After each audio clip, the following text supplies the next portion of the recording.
Hello and welcome to Shoreline Music Monthly. My name is Mark Koshwitz.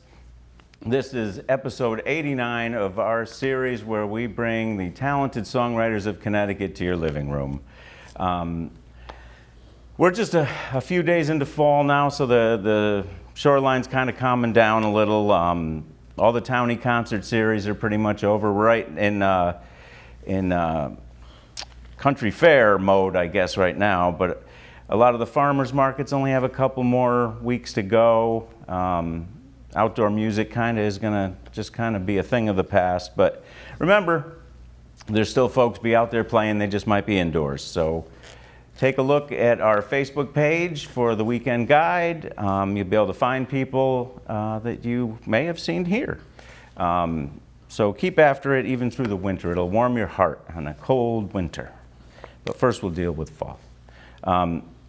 I'm very happy this evening. I have a gentleman in the studio with me who's very busy, and we're going to talk about a little of that. I would like to introduce you all to Mr. Leo Sunday. Mark, good to see you. I'm so happy to be here with you, and it's an absolute delight to be on your show. Thanks. Yes, welcome. Welcome to Westbrook. So what I usually like to do with folks is, I know you got a lot going on. We'll touch on a bunch of those things, but if you want to just rewind maybe, and let us know, like, when did music start for you? Oh, sure. Well, just the days of our lives kind of run through of Leo Sunday's musical history. Okay, so if you and I were on the elevator together and I wanted to tell you my whole history, I'd tell you I started playing the trumpet at 8 years old. I had my dad's trumpet and took to it right away, loved playing music, started taking private lessons probably after about 2 years, and really enjoyed it. I actually became a professional at 13. Wow, started nice. doing gigs. I have heard you play. I mean, it is... You heard me play cornet. That's true. That's true. Okay, I'm sorry. That's all right. No, Trumpet no worries. faux pas. No worries.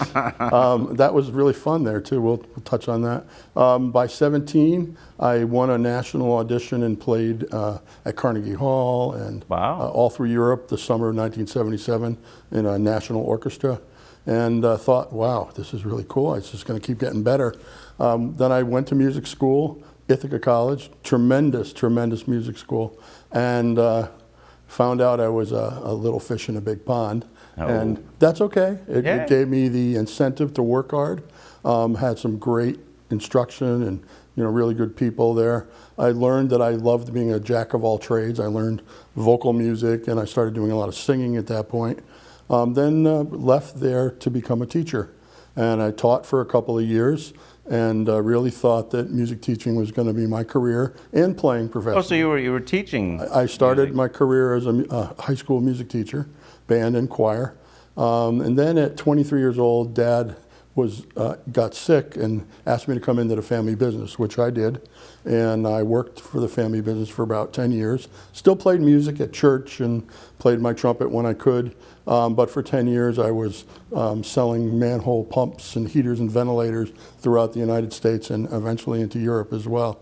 Wow, yeah, that's a bit of a turn. A little bit of a from turn. Yeah. Wow. Yeah, but I was writing music through all that time. I always had kind of a hobby and a passion of writing original music. It never fully goes away, does it? No, it really doesn't. And that was an itch that I kept scratching throughout my career.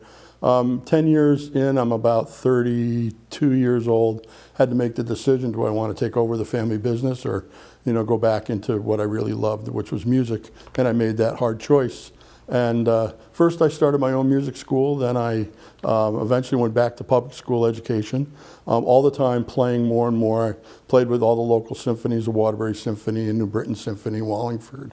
And you do some theater too, right? Yes. At that time I was booked by Seven Angels. Not trying to rush your story or intersperse it, but... I told them if I start going too long to intersperse, because I do like to tell stories, true. So Seven Angels... got all night. Seven Angels Theater in Waterbury. I was their trumpet stud for like 30 years. And later on, I ended up getting some bigger gigs, played for some national tours as they came through Connecticut. I can remember White Christmas was a national tour, and Peter Pan with, I think Kathy Rigby was Peter Pan. Played for the Temptations and Bobby Vinton. So I had some really fun, colorful highlights. My grandmother as a loved the trumpet Bobby player. Vinton. Oh yeah, he's something. My grandmother too. So those are some great highlights as a trumpet player. And then I stayed in education, but in the arts. I made sure I did go to what some might call the dark side, and I went into administration, Oh, dear. which I didn't really look at it that way because I felt I was helping people and helping more. I could make a bigger difference. But I stayed in the arts. I always was involved in leading art schools. And so I was a magnet school principal. I was a principal at ECA in New Haven. And I ended my education career in Waterbury at the Waterbury Arts Magnet. And then God had other plans for me. He decided it was time for me to become a full-time musician again. So right after I had earned my certification to become a superintendent of schools, and I thought seriously about doing that, full well knowing I'd have to really stop doing music, I ended up having a near-death situation, Oh my. health-wise. Ended up with blood clot in every blood vessel in my lungs. And Yikes. so it kind of put me on hold for a little bit. I realized I'm done with education because I just didn't have the stamina for it anymore. And went to back to music full time, and I have not looked back. It's been the happiest I've been. And that was almost 10 years ago now. It was 2014 when I made the change to full-time musician.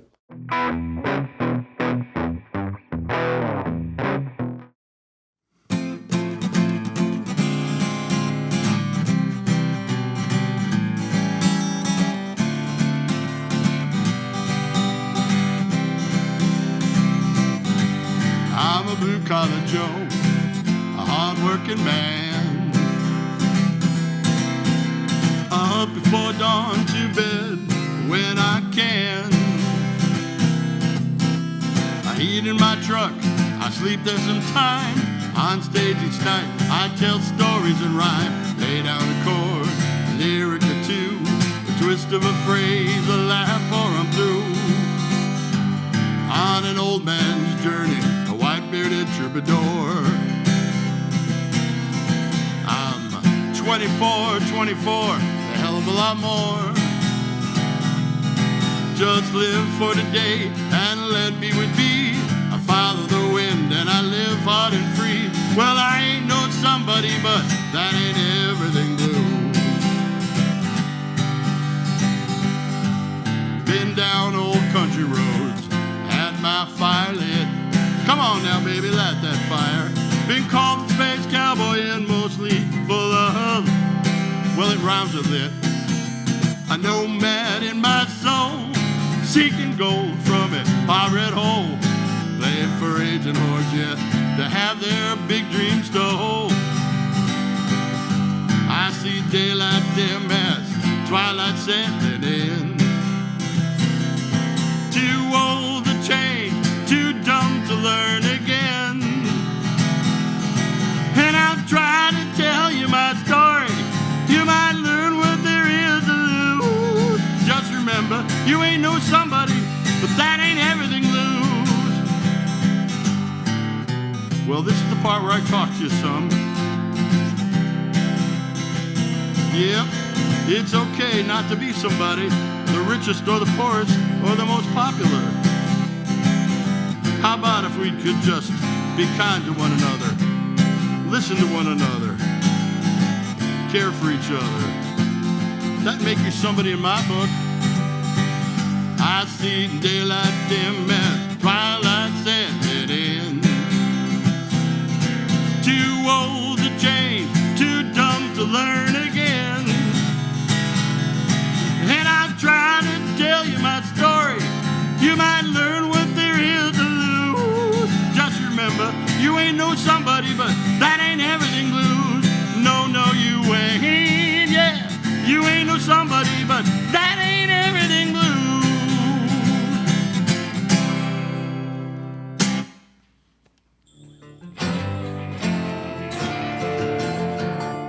When did the songwriting begin? I mean, we've heard a lot about trumpet, but I know, I mean, we've got a pretty guitar behind you here. Yeah. That I see. So that was and I've seen you play, so I know that you've. I do like to play. I mean, I've always played the guitar. I picked it up at 23 years old. It's another long story for another episode. But I played in church all through from my 20s. I was a choir director until about 2018. So I played, and in 1994, I started doing a trio on the guitar and singing some of my originals and other cover songs, Neil Young and Crosby, Stills and Nash, that kind of stuff, and kept playing the guitar. And when all this happened in 2014, I said, okay, I'm going to really go back and do this. And I had been writing, mostly Christian music at the time, but I started writing my own music. And there's one, and I brought the CD for you today. It's called A Pirate's Life. Somehow, I was inspired to write a whole album of pirate music. It was a very odd thing. Of course you were, Leo. Of course I was. And it's taken on a whole life of its own. I actually do have in my extensive notes, I do have the word pirate with a question mark. Well, this is how that happened. Pretty much every spring after the kids were done for the school year, I would take a week to decompress. I'd go somewhere, take a week off, and it was really a songwriting trip. And in 2018, I went down to visit some friends in Ocracoke Island, North Carolina, Outer Banks, and I stayed at their bed and breakfast that happened to be called Oscars. And the first night there, I had a dream that I met a pirate. A little odd. And I was brave enough to tell my friends that next morning at breakfast. And they said, oh, that was Captain Oscar. Yeah, he haunts the bed and breakfast. In fact, this whole island is full of ghosts from Blackbeard's ship, because Blackbeard's ship went down right off Ocracoke Island. So they're telling me all this stuff, and they weren't surprised that I had this dream. So that was real inspiration for a songwriter. So I went out that day and sat on the beach and wrote this song called Blackbeard's Revenge. And make a long story short, my friend that was doing the bed and breakfast also has a radio station on the island and said, look, if you get this recorded, I'll have you back during our Blackbeard Festival and we'll play the song and da-da-da-da-da. So I went back and I got it produced, and as I'm doing it, I thought to myself, boy, I can't just have one song.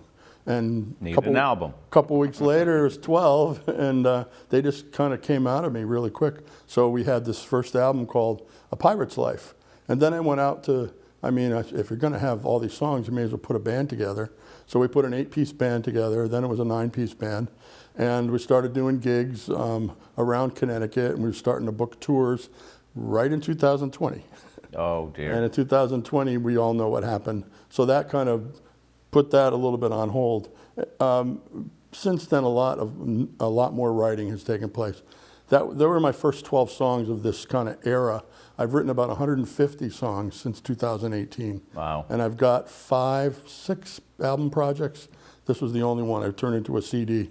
My next one, I thought, what's another disadvantaged group from history? And I wrote a radio show / musical album about hobos. It's called The Happy Hobo. And I'll be doing one of the songs tonight will be from that album. And then we just kept going from there. I have an introspective album. I have a bluegrass album. And this next album that I'm going to be doing live in March of next year, we're going to take 2 days and we're going to record it live. It's called Sunday in the Country, which is a country album. Nice, you're hitting all the bases. Because, and I think I've told you a little bit about this, one of my passions now is to help songwriters develop, as I'm developing as a songwriter. So we put together a group called Songwriters in the Kitchen.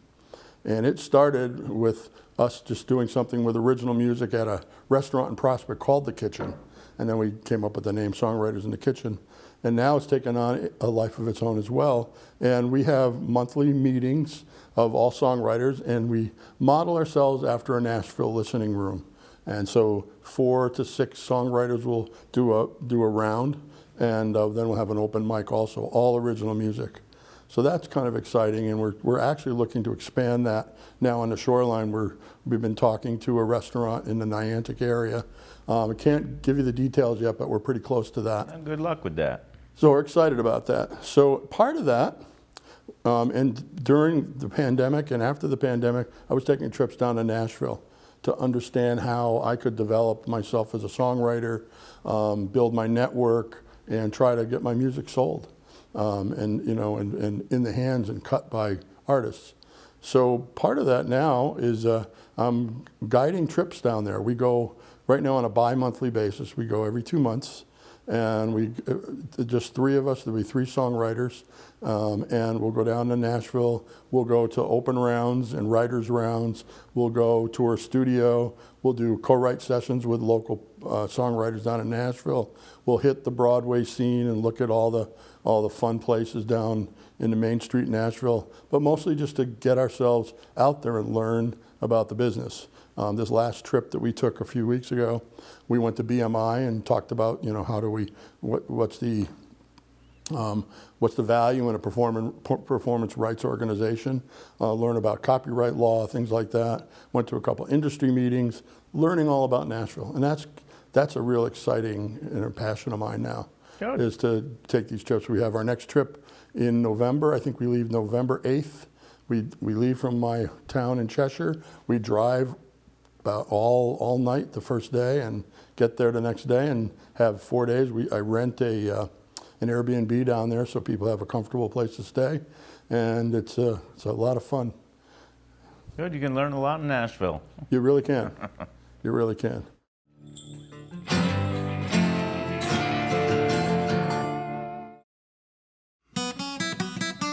Well, it's Friday night, been a hell of a week. I worked so hard just to make ends meet. And find the time to go out and have some fun. Well, there is a place I'd like to go to help me just forget the show. You know that birthplace rap race we all run. Well, my old Ford knows where we're going there. I start her up, she knows just where. Everything gonna be alright. Yeah, we got Jerry singing like Johnny Cash, John playing roots, drinking moonshine mass. Jason gets singing till closing time. And Mike is cooking up in the back while Terrence serving golden Cadillac. Mix us all together, you know we'll be just fine. 'Cause we're American Fords, forged by American art. We all stand together, red, white, and blue, American, doing our part. Let's all party tonight, it's gonna be alright. 'Cause we are American Fords.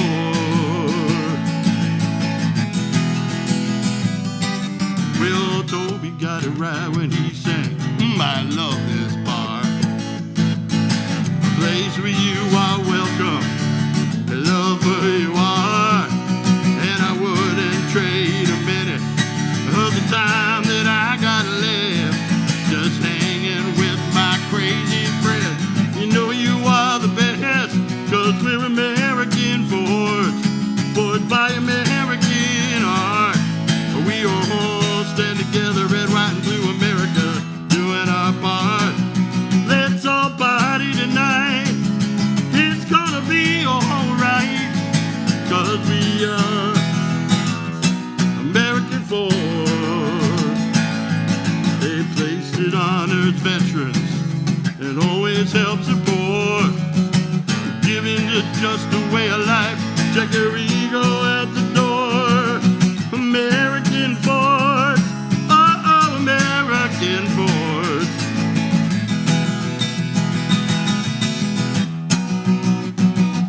Let's all party tonight, it's gonna be alright. 'Cause we are American Fords. We are American Fords, forged by American art. We all come together, red, white, and blue, America, doing our part. Let's all party tonight, it's gonna be alright. 'Cause we are American Fords.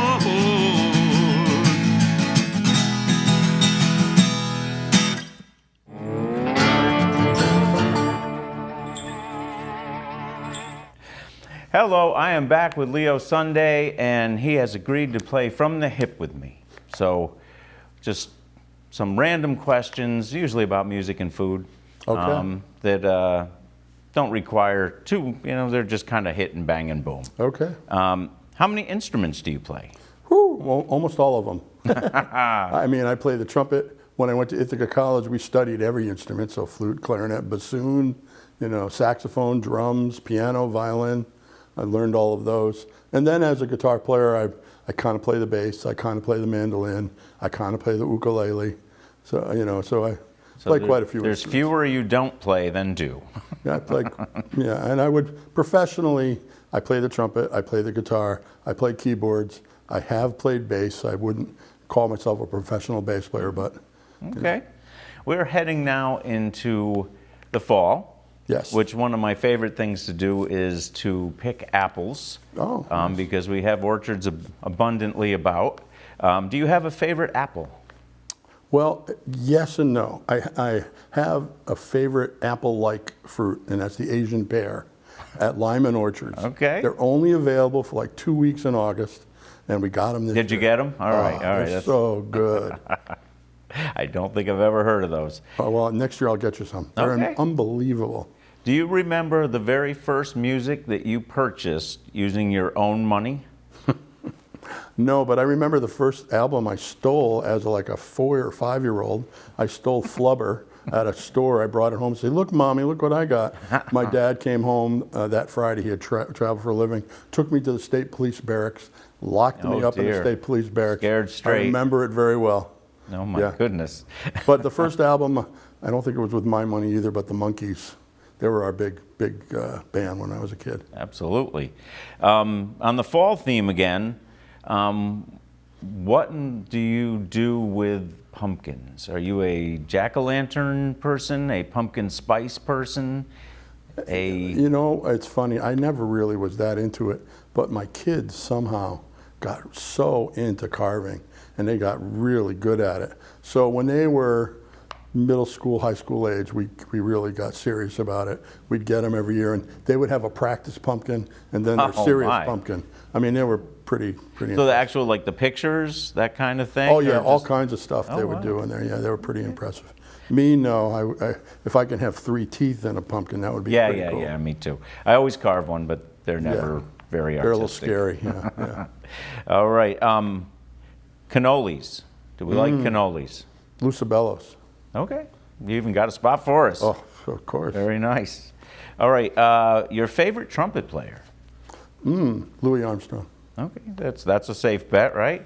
And who would you say influences you most in your songwriting? John Prine. John Prine, nice job. All right. Well, thank you very much for playing From the Hip with me. Oh, that was my pleasure. That was fun. All right.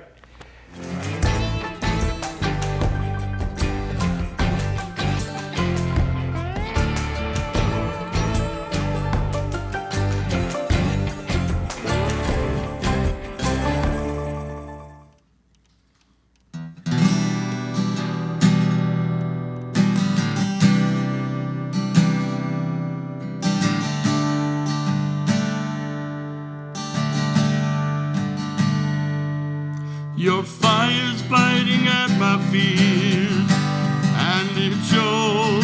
The shadows blinding disappears. It sears my weary soul. You torn me down just to build me up. This helpless, hapless, lost and worn out, golden heart. Feel this angel take me down to the river, take me down, take me down. Feel this angel take me down to the river, take away this broken down. The lie among your truth was just a dream. I tried to love you, at least it seemed. You made it so I never had a chance. Still followed your heart into the dance. Feel this angel take me down to the river, take me down, take me down. Feel this angel take me down to the river, take away this broken down. Your freezing fire still burns me out. Its current strongly pushing down. Just keep your wits above the dance. Even the lost can love, given half a chance.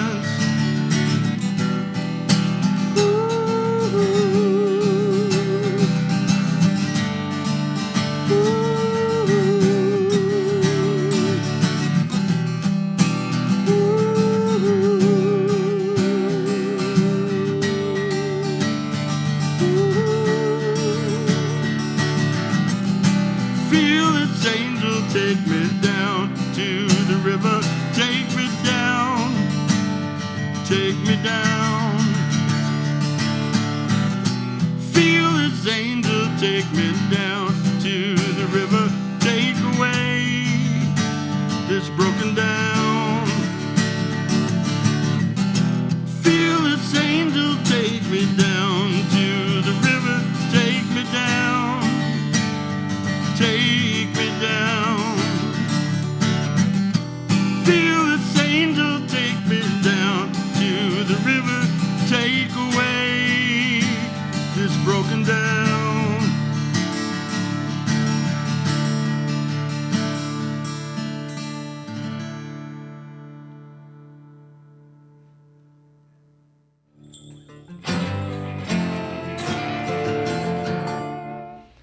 Thank you once again for watching. This has been episode 89 featuring Leo Sunday. You can find him in our weekend guide along with all the other local folks playing around. And one thing I always forget to mention, if you're a Spotify listener, Shoreline Music Monthly has a Spotify playlist, which has a snippet or two, a song or two, sometimes full albums from folks who've been on.